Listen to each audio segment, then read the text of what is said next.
मैं मानता हूँ नायक पूजा भक्त को भ्रष्ट और देश को नष्ट करती है। यह जो कथन बाबा साहब ने क्यों कहा कि नायक पूजा हमारे देश में किस हद तक है और नायक पूजा नहीं होनी चाहिए, तो आपने जैसे पिछली कड़ी में जाना तो बाबा साहब जो है कहते हैं कि मैं नायक पूजा का विरोधी हूँ। उसके बाद भी जो है मैं श्री राणा डे के जो है जन्म दिवस पर इसको क्यों मना रहा हूँ और क्यों जो इस पर जो है सारी बातें बता रहा हूँ। इसका मतलब लोग मेरे जो विरोधी हैं या जो भी हैं वो ये कहेंगे कि आप जो है खुद नायक पूजा का विरोध करते हो और फिर भी यहाँ पर ऐसा जो है उनका गुणगान कर रहे हो। तो इस बारे में बाबा साहब कहते हैं कि मैं इस प्रश्न का भी उत्तर दूंगा कि नायक पूजा भारत में किस तरह से, तो आप जस्ट पिछली कड़ी जानेंगे तो उसमें जरूर देखिएगा। उसी के आगे बाबा साहब कहते हैं कि किस तरह से जो है हमारे भारत में आज भी जो है नायक पूजा चल रही है और नायक पूजा ने भक्त को भ्रष्ट कर दिया और देश को नष्ट कर दिया, और इसके बहुत ही जबरदस्त उदाहरणों से बाबा साहब इस बात को सिद्ध भी करते हैं।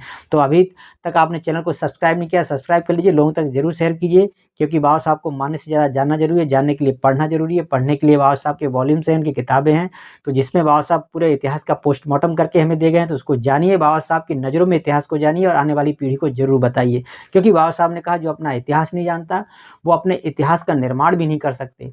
इतिहास का निर्माण का अर्थ है भविष्य का निर्माण नहीं कर सकते, क्योंकि इतिहास का निर्माण सब जब सुनते हैं तो हमें ऐसा लगता है कि इतिहास से हमें क्या मतलब लाभ और हानि है। तो इसलिए जो है अपने भविष्य का निर्माण अपना और आने वाली पीढ़ियों का, इसलिए जो है हमें वास्तविक इतिहास को जानना जरूरी है, बाबा साहब की नज़रों में जानना जरूरी है, क्योंकि बाबा साहब से ज़्यादा हम जो है अपना दिमाग लगाने की हमें ज़रूरत ज़्यादा नहीं है।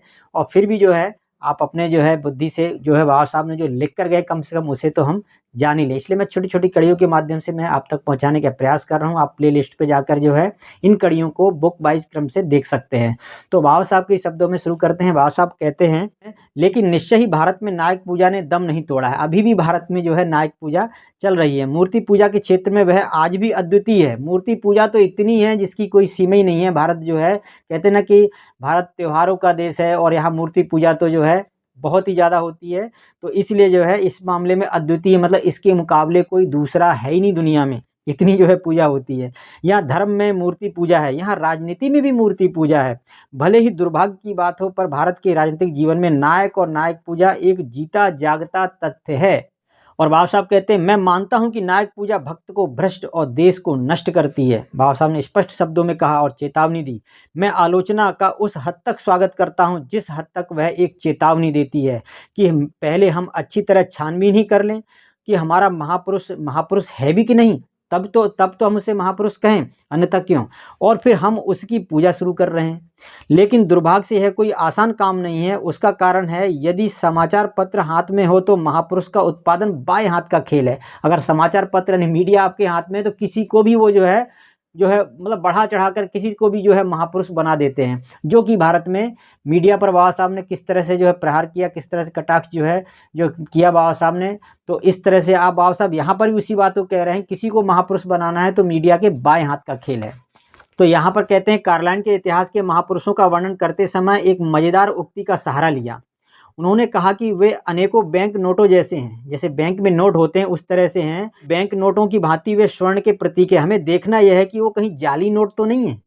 तो इस तरह से बैंक जो है जब कोई नोट आता है तो पूरी तरह से वो छानबीन करती है, तब जो है अपने यहाँ जमा करती है। अगर आप भी बैंक की तरह जो है छानबीन नहीं करेंगे कि वास्तव में सामने वाला महापुरुष है या वास्तव में आपका नायक है कि नहीं है, कि उसका पूरा जो है छानबीन करने के बाद ही जो है आप किसी निष्कर्ष पर पहुंचे, लेकिन फिर भी नायक पूजा ना करें।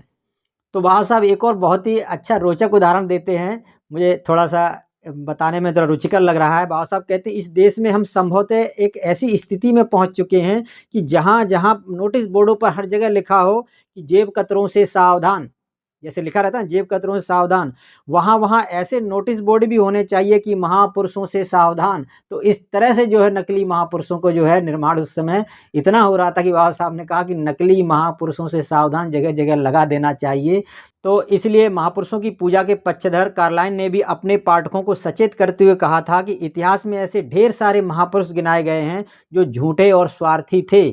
गहरा खेद व्यक्त करते हुए उन्होंने कहा कि विश्व का वेतन यानी कि तथाकथित महापुरुषों की जेबों में चला जाता है। नायक तो बाहर निकल गए, नीम हकीम भीतर घुस गए, यानी जो असली वास्तव में लीडर थे उनको तो दरकिनार कर दिया, उनको तो किसी तरह से पीछे खदेड़ दिया, और जो नीम हकीम थे, मतलब जो सही लीडर भी नहीं थे, वो नकली लीडर जो बनकर जो है, नकली नायक जो है बनकर जो है, वो जो है जनता के सामने पेश हो गए हैं। और उसमें मीडिया की बहुत बड़ी भूमिका है, उसके बाएं हाथ का खेल है, कभी भी किसी को महान बना देती है, महापुरुष बना देती है और एक नया लीडर बना देती है।